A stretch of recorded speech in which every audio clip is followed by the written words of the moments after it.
This is WFYI News Now. It's September 26th, and I'm Abriana Herron.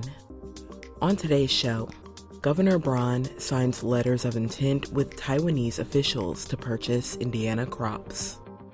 The Indiana Economic Development Corporation will release the results of a forensic examination in the agency. And a new report outlines how courts could reduce eviction filings and ease the impact on families. So you give them some time, they can find the money to catch up on rent. Or if they can't find the money to catch up on rent, they can find another place to live so the family doesn't end up in a car or in a shelter or worse yet, on the street. Those stories coming up, but first. Indiana Pacers matriarch Nancy Leonard passed away Tuesday evening at the age of 93. Wife of the Pacers Hall of Fame coach Bobby "Slick" Leonard, Nancy served as the team's assistant general manager from 1976 to 1980.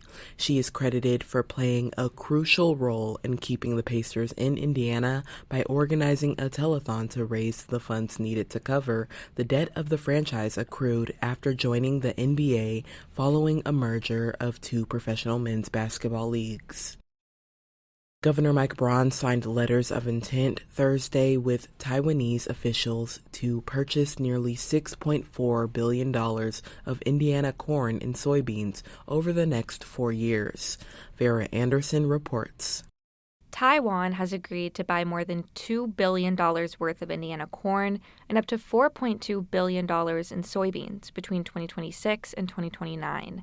Indiana's Secretary of Agriculture, Lieutenant Governor Micah Beckwith, says the deal highlights Taiwan's role as one of Indiana's most reliable trading partners. You're doing more for our future farmers, and you will get the best quality soybeans, corn, and commodities that this world had to offer. The agreements reaffirm Taiwan's reliance on the U.S. for at least a quarter of its major agricultural imports. Taiwan signed a similar deal with Indiana in 2019. I'm Farrah Anderson. The Indiana Economic Development Corporation will release the results of a forensic examination into the agency and its partners once a legal review is completed next week. Governor Mike Braun led the IEDC Board of Directors in a unanimous approval of the report's release during a meeting this week, according to our reporting partners at the Capitol Chronicle. Braun said, quote, "The audit into the past IEDC operations prior to this administration confirmed the need for increased transparency and accountability," end quote. Braun directed the audit this spring after reports of self-dealing among IEDC and its partners.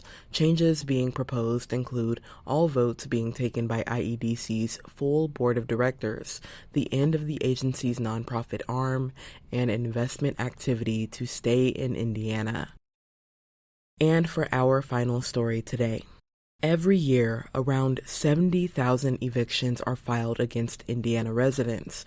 A new report outlines how courts could reduce eviction filings and ease the impact on families.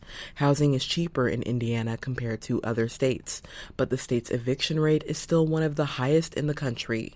Fran Quigley, lawyer and one of the report's authors, says part of the problem is the process moves so quickly. In Indiana, an eviction can take as little as 10 days.